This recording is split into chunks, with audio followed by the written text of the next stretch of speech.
Oscar is a truly special instrument. And normally in these little films I'd wax lyrical about how it works, its features and its foibles. But not this time. Instead, I'm going to tell you my story with this instrument and its creator, Chris Huggett. Firstly, I'd known Chris for many years, but post-Electronic Dream Plant and post-Oscar.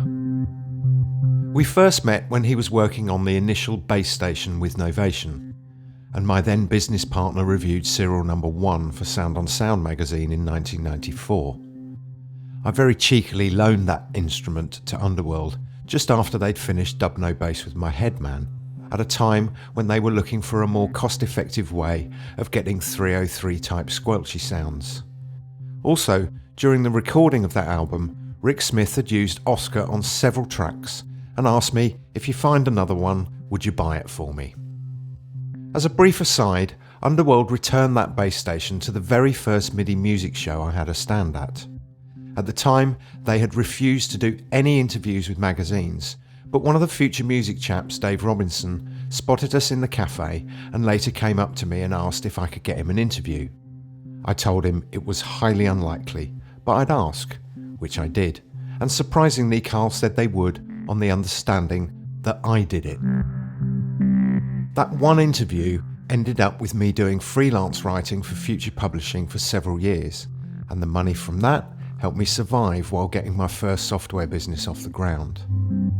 Anyway, returning to Oscar again. By pure coincidence, on the same day I was due to buy my first ever hard disk recording system from TSC in London, I had a call from an old friend who was quitting the business and selling his keyboards. His faxed list, and that'll date it, included things like Yamaha FB01, and I duly scanned it thinking, nope, not interested, nope.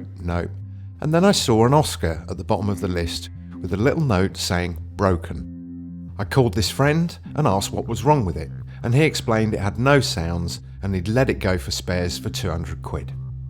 He was recording at Red Bus Studios, which was just round the corner from TSC, and he had it with him. So I trundled up to London with 5,000 quid in my pocket to pick up a hard disk and Power Mac system for the grand total of 4,750 quid, and then headed to Red Bus, where I plugged some headphones into the audio out and checked out what was and what wasn't working.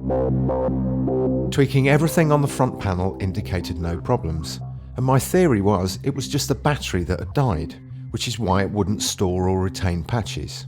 I explained this to my friend, but he said he'd take 250 quid there and then, so I returned home 5,000 quid poorer, but armed with Oscar, plus a shiny new Apple 7100 Power Mac, external SCSI hard drive, a copy of Logic, and a DigiDesign interface. Before setting up the new Mac, I plugged Oscar in and quickly dialed up a killer bass sound, as well as a sequence identical to Bjork's Army of Me. I then let that run while excitedly connecting up the Mac and all the peripheral devices. At some point during the proceedings, my wife arrived home from work, and while normally she was completely disinterested in synths, on hearing Oscar, she said, "That sounds great." And when she saw it, she said, "It looks great too." But then asked the question I became very familiar with over the next 30 years, namely, why do you need another synth? I explained that I was probably going to sell it to Rick Smith, and amazingly, she looked at me and said, "I like it, you should keep it." I needed no persuading, and years later that very Oscar and Underworld's existing Oscar were modelled for what would become Imposca. Before then though, I fitted a new battery, explored all its nooks and crannies and used it on many sessions. At every session people would ask, "What the hell is that?" when they saw and heard it, and for several years it became my secret sonic weapon of choice. At around the same time, I did some work for Novation on a product that was never released. But I mentioned my love of Oscar to Chris Huggett, and he talked about how he was especially proud of it, but also explained that it had failed to make a real dent, largely because it was monophonic and duophonic at a time when most synth players wanted polyphony. Now that solution came in the form of Roland's Juno 6 that came in at roughly a similar price to Oscar, and as a consequence, Oxford synthesizer company ceased trading and Chris explored other ways to make a living. Those included working for Akai on the S-series samplers, together with legendary EMS synth designer David Cockerell. Chris told me many stories of visits to Japan where David would try to get through each day by saying as few words as possible, sometimes even managing to say nothing, as well as regaling happy memories of drinking way too much sake. Several years later, Chris was still at Novation when I approached him about us doing Imposca, and he gave me his blessing and was kind enough to send us the last revision Oscar source code. Upon release, Imposca was a big hit, and we found ourselves meeting at airports en route to or from trade shows. At one point, I remember him mentioning that Novation had financial difficulties, and I actually tried to recruit him. Very sensibly, he declined, and after Novation was acquired by Focusrite, he continued doing great work with a degree of security that he wouldn't have had working with us.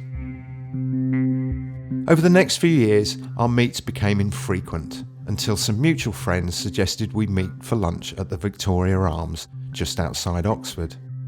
Obviously, I jumped at it, and that lunch became the start of a series of meetings every 6 weeks or so. I loved every minute of those lunches with my close friend Jeff and his old bandmate Fred.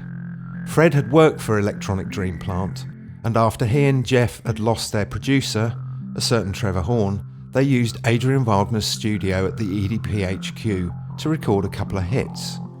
At each lunch, they'd regale old Electronic Dream Plant stories, plus stories of those recording sessions, while I'd try and soak it all up like a sponge. Chris was a great guitarist and clearly a fan of Fred and Jeff's music.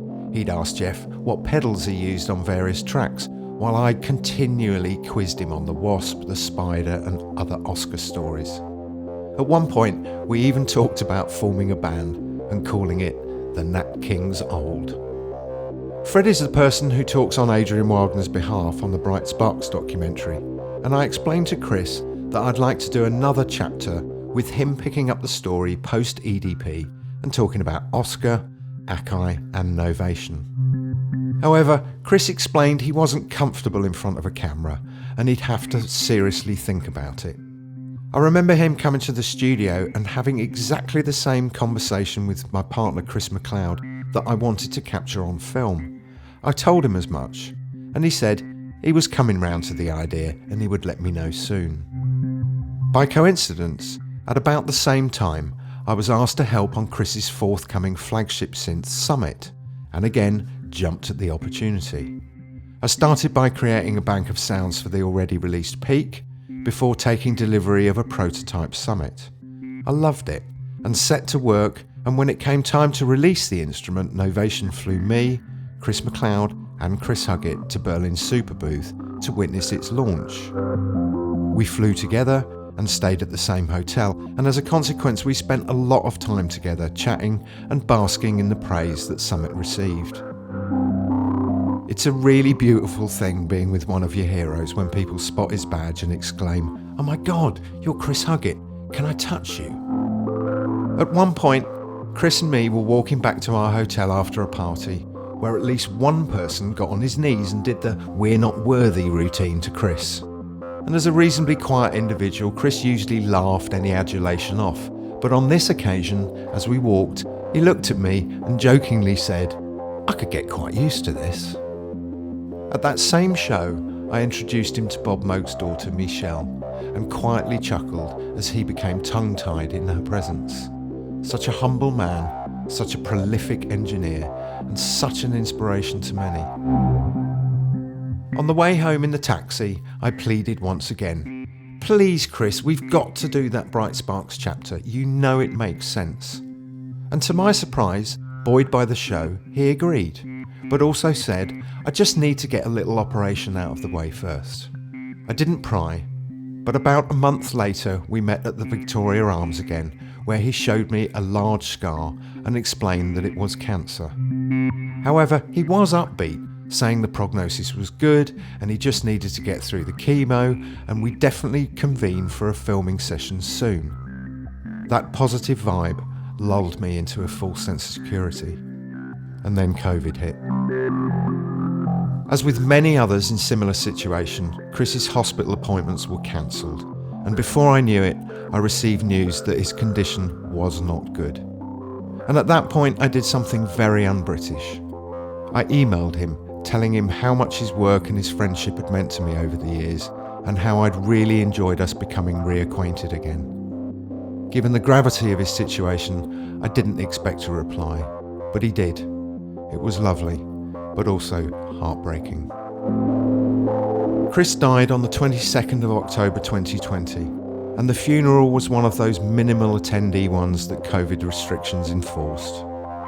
However, at his memorial service several months later, me and a host of family, friends and colleagues celebrated his life in the way we thought it should be done. The obituary in Sound on Sound cited me as his closest friend, but this wasn't true. His real closest friend told brilliant stories at the memorial, including one where as a child, Chris hooked up a microphone to a loudspeaker hidden in the bushes outside his childhood home. These bushes fronted a green which attracted a lot of walkers, and Chris and his friend would pretend to be God when any elderly people walked by, telling them, "Your time is up."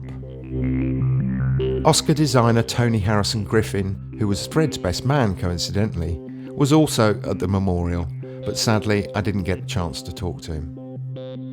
And the truth is that Chris's death marked the start of a series of losses for me, including my good friend Jeff, the sudden death of my wife last year, and more recently, another Oscar devotee, Ultravox's Chris Cross. This has been brutal, but as my mother-in-law says, it is important to remember the joy. And consequently, whenever I look at or play Oscar, or indeed Imposca, I think of the joy and journey of the years between that base station Serial 1 and now.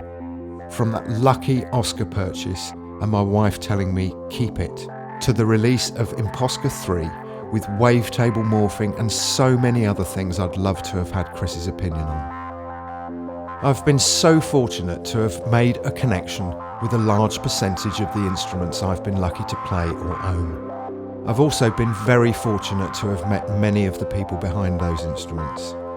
However, some instruments you make a genuine emotional connection with, not just because of its sound, its history and architecture, but because of how it enriches your life on so many levels and how it's led to so many amazing opportunities.